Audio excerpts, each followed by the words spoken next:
time once again for another edition of Talk to Me. And now, here's Emmy himself, 8-time Emmy Award-winning journalist, Maynard Eaton.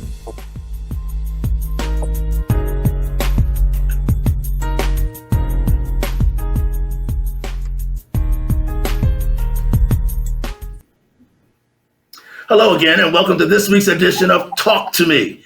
This week we have two business and cultural political influencers. Joining me is a top-tier Black entrepreneur and a political kingmaker, my friend Mack Wilbourn, who owns 6 franchises at Atlanta's Hartsfield Airport. And next to him is Dr. Maurice Hobson, a author, an historian, a professor of history at Georgia State University, and a writer, the author of The Legend of the Black Mecca, Politics and Class in the Making of Modern Atlanta. Talking about the Black Mecca, we're going to be talking about the man who helped create the Black Mecca, Maynard Jackson. Mack, you're doing a celebration of his 83rd birthday, is that correct? Yes, that is correct. It's Maynard Holbrook Jackson. Tell me what that's going to be about. Here we see the post you've got up. This is a reliving the moment, as you're saying. Is that really what this is about? Yes, it's a reminder of Maynard Jackson. He is too great to forget, and I just went and asked his late wife Valerie if I could do this, and she said yes, and so I'm running with it. And all I'm doing is asking people that want to be involved, that want to come out and tell their Maynard story, whether it's on the air, like a Lee Brown in Houston, Texas, who was his second police chief, and other political, non-political community ministers, colleges, his fraternity, all of them, any of them that want to have a part of this, it's an open door. Dr. Hobson, you've written about Maynard Jackson. You've written about the legend of Black Mecca, a spirit he helped to create. From where you come, a history man, a history professor, what does Maynard Jackson mean? Maynard Jackson means so much to not only the city of Atlanta, but for civil and human rights, particularly in terms of expanding civil and human rights through economic accessibility, via his gold standard for affirmative action. I mean, it's Maynard Jackson that makes Atlanta the most inclusive city in the United States.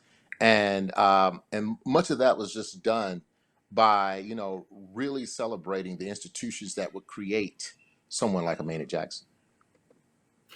You mentioned affirmative action. He started that. He created that, did he not? I mean, one of the stories I remember covering him, or soon after I got to Atlanta, was the fact that he had shut down the construction of the airport until there were more Black businesses there. Now, Mack, that's where you are. That was a milestone, was it not, in terms of political history making? Right. It was just like after the late Martin Luther King was assassinated. That's how I was able to get into the McDonald's business, because a Reverend Rabbit in Ohio started burning the stores up in the Black community if we couldn't own them. And again, Dr. Hobson, what does that suggest about shutting down, making sure Black folks got a piece of the pie? I mean, you talk about the legend of Atlanta. That kind of started there, has it not? Or was it not? It did. Atlanta is known as a Black Mecca for 4 reasons historically, but 3 things, particularly in terms of before Maynard becomes about. I mean, it's Black education through the Atlanta University Center, it's Black economics through the Sweet Auburn District, the richest Negro district in the world, and then it's Black political empowerment and electoral politics, which was somewhat founded by his grandfather, John Wesley Dobbs. But when Maynard Jackson gets in office, and I think the city gave Black contractors 0.3% of city contracts, and he moves that standard to 35%.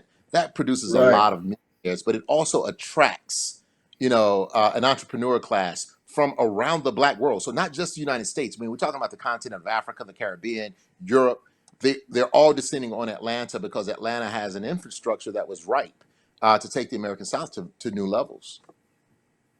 Mack Wilbourn, what was Maynard Jackson like? I covered him, of course, in his second 4-year term and his third. But you've been his friend from day one. You worked with him. He knew you. He hung out your beautiful home. What was Maynard Jackson, the man, like? He was like 360 degrees in every way of being a great human being, a great father, husband, community person. But he was so particular about detail. Like when I moved here, the garbage pickuppers were walking all the way to the back of the house to get the garbage and bringing it to the street and then taking the garbage can back. Now, how labor efficiency is that? You know how far some house. The other thing is from there were other areas when he looked after doing the airport. He looked up. There was no blacks on any banks. He told downtown Atlanta that he was going to move all the money from Atlanta to other states. The other thing he did is he invited, and we had communication about what he was going to do, how he was doing it, and on anytime he was riding around after he became mayor, this is how detailed he was. He would personally call in a pothole. He drove and got out and was very communicative with the citizens of this city, and he treated it like he loved it. He even after on his third term, after he was back in. He moved from downtown over into the West End area Right. to try to revive our community. It didn't work. That's one of the few things that he did, I would say, didn't work. And so you have to look in the mirror and say, well, who was around him and why didn't it work? Well, go back and look at that area right now and see what. Right. Yeah, you're right. Don't Dr. get me Hobson, what do you started. think? Yeah, what kind of guy was he? From your research, from your interviewing, what do you say about him, the guy, the man, the Maynard himself? So this is an excellent question. I met Maynard one time. I met Maynard Jackson one time. I was 5 years old. And I now know where we were. My mother had to kind of remind me of where we were. I mean, I was 5. But I remember when he walked into the room. I grew up in Alabama. I remember when he walked into the room, it was like Jesus had walked into the room. I mean, he had this big voice and he was a big guy, but he shook everybody's hand and he patted people on the back and he would talk to you. You felt like you were the only person in the room when he would talk with you. Well, what became interesting about it is when I was 17, a rap group Outkast, they kind of called Maynard Jackson out. They kind of call him out of his name. And the thing about it was, from what I remembered, I remembered him being, beloved by my parents, but then my generation is critical, and I'm like, there's truth somewhere in between. But in studying him, I mean, very progressive person. It's interesting to go in the archive and watch him in the archive. I mean, the way in which he is able to support the LGBTQIA community in terms of giving parades, the way in which he's able to, really empower the Sweet Auburn district with the way in which he tried to reinvest, the creation of the neighborhood planning units. I mean, the expansion of the airport, the expansion of MARTA. But and so to study him in the archive is great because you see, if there was any negative thing about him to dig up, I would have at least seen it. Now, I'm not going to say I would have reported it per se like that, but I would have seen it. But what became more important and what's been most gratifying about understanding Maynard Jackson is to sit down and talk with people who actually knew him and spent a lot of time with him. He was an excellent statesman, but he was a great person. You can tell that. You can tell by how much folk talk about how much he loved his family, and not just his children and his wife Valerie. But like his cousins, to talk to them, they were just kind of like, when Maynard showed up, you knew it was a good time. And so he was just an all around really good person. I had the chance to cover City Hall for every black mayor we had, beginning with Maynard. But Mack, as you well know, also had the pleasure when I first got to town. I wound up living right next door to him in Peachtree North Apartments. He didn't like that because he banged on my door if he didn't like a story I did. And I'll go on record. We should have put you out then. But he was quite a character. And one last thing, I had a private note. My mother came to town, wanted to introduce us, and she said, "Mrs. Eaton, that's the real Maynard. You named him first." Because until I got him, I was named Maynard. He said, "No, you're Maynard now." What should we? What is it, man? What is the town wrought from his generation for what he did? I mean, he was the first, but also, Mac, as you well know, after his second term, he couldn't get a job in the town he helped create. I never quite understood that. Well, you look at the last presidency and you don't understand that and where we are in America.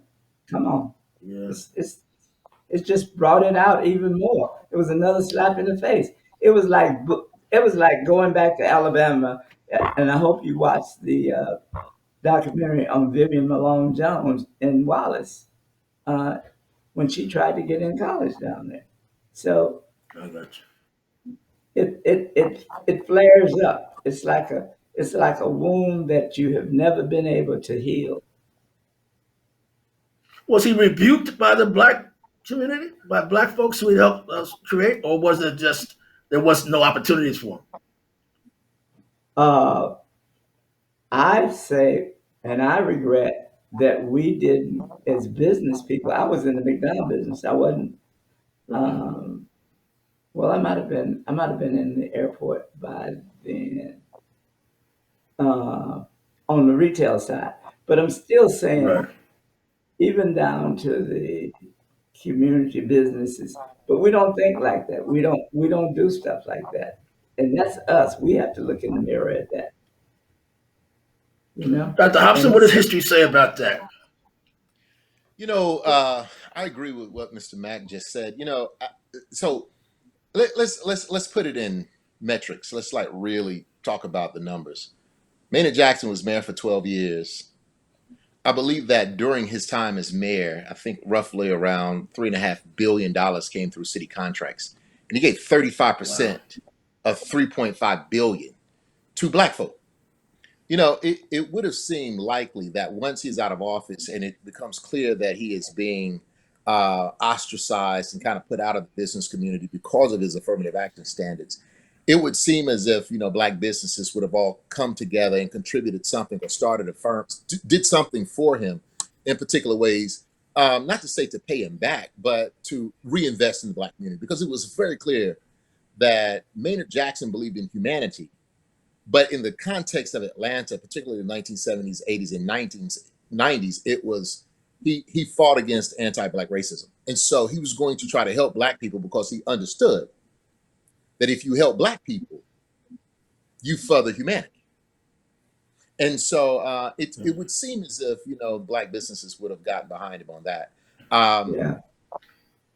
But another thing in terms of what he really presents is, I work at Georgia State University that often lauds itself as, graduating more black people in the United States, being the most inclusive university. Well, that's a result of Maynard Jackson. We talk about all of the gains. I mean, the work that Maynard Jackson's grandfather, John Wesley Dobbs, had done with the Atlanta Negro Voters League, and how Maynard Jackson was working with the American Voters League. I mean, we see what we recently witnessed with the presidential and the Senate election. I mean, that is a product of Maynard Jackson. Even the conversation around black expressive art, Atlanta being hip hop capital of the world, Atlanta being this place for music.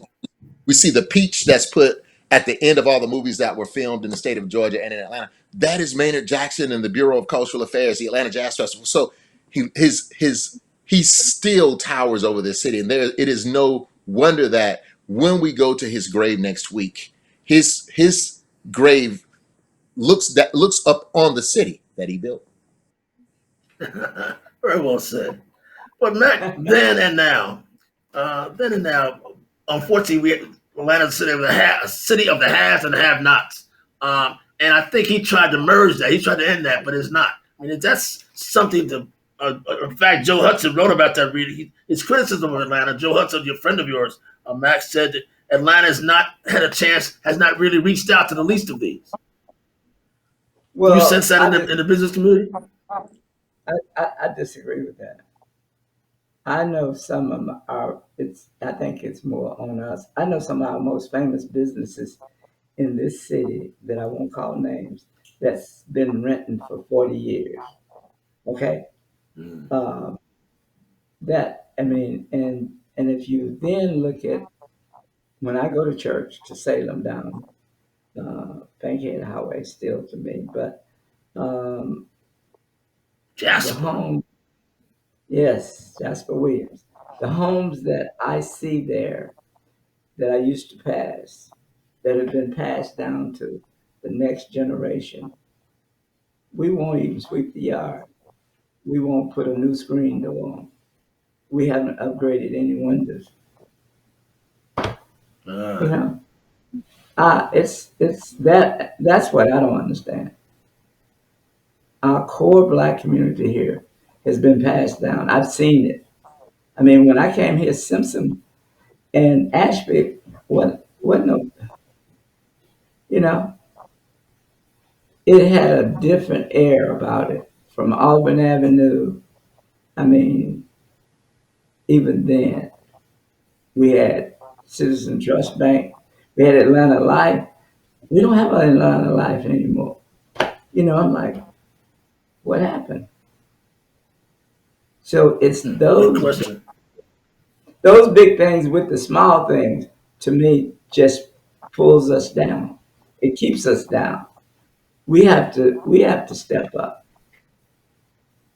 When you look at Doctor? most when I came here, there were black owned gas stations in the black community. Yeah. I don't know one now. Wow. I know sometimes we get too good for things, you know. Well, I'm too good. I'm too good to flip hamburgers and fried chicken. Well, get the hell out of my way.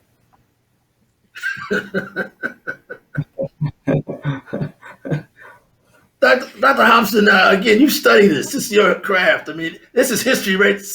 That you know, sitting right there talking. What do you say about that? I mean, Atlanta is a different city. It's a Mecca, but it's also a different sort of shakeup of black folks. Well, so I did write this whole book, The Legend of the Black Mecca. And when I was writing the book, the press wanted to make it be called The Myth of the Black Mecca. And I was like, that's Uh, not correct. And they said, well, why not? I said, because a myth suggests that something is false, whereas a legend, with all legends, there is truth, meaning that there is some truth, but we have to figure out what's real and what isn't. And this is the thing. This is one of the things that the kind of things that Atlanta, particularly Black Atlanta, has put on itself that it shouldn't. Is that Atlanta, Georgia, for Black people has to be all things to all Black people, and it just can't be that. We also have to consider that politically, Atlanta is a city that functions in a claret red state, which now believes it's blue, but we'll see. We'll see if it's really blue in the coming, political cycle. And it's in the southeast of the United States. I mean, it's the old Confederacy.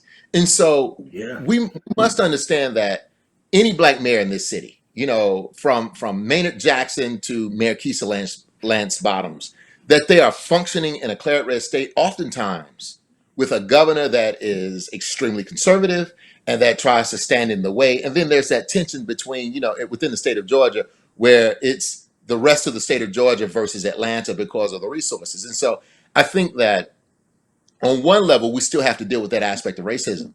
But what Mr. Mack said is true. I think that there's some aspects of Atlanta life where Black folk felt that we made it and did not see that the beast of discrimination, whether it be racism, sexism, classism, and whatever, whatnot, can still rear its ugly head and try to take control. I mean, we witnessed what happened yesterday in the Atlanta metro area with the shootings of people of Asian descent.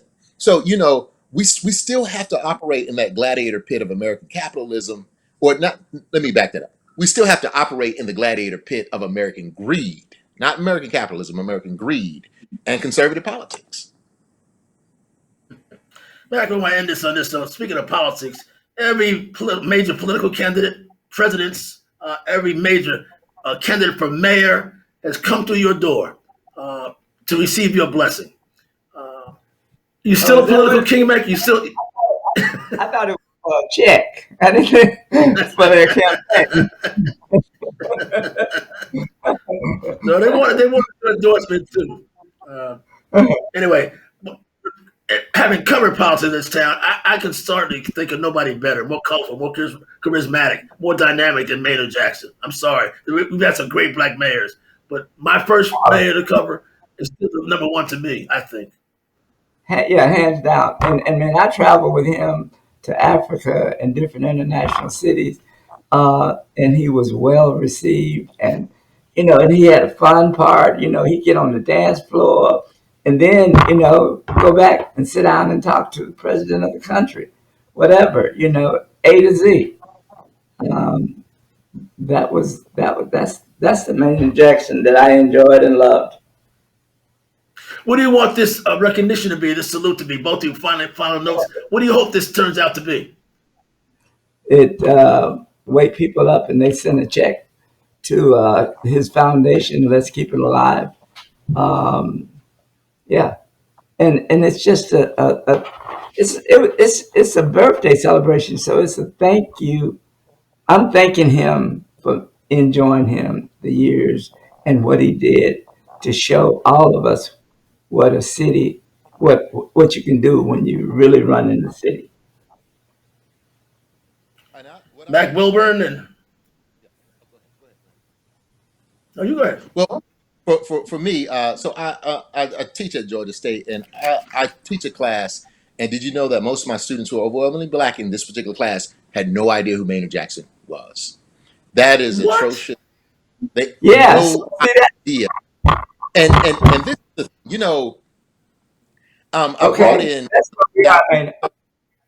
to speak to my class, and the students were like, "I had no idea about Maynard Jackson," and it was good that Buzzy got a chance to hear that because it shows the kind of work that we have to do.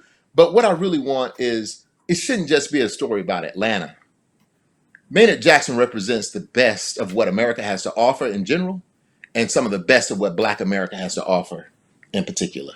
And I just want to be able to tell that story. I think he should be a household name for several different reasons, and particularly in terms of African American history, but the larger history of the Black world. Dr. Hobson, Mack Wilbourn, my friend, thank you so much. I appreciate this. And a salute to Maynard Jackson. Happy 83rd birthday. All This right. has been Talk to Me. We'll see you next week. All right.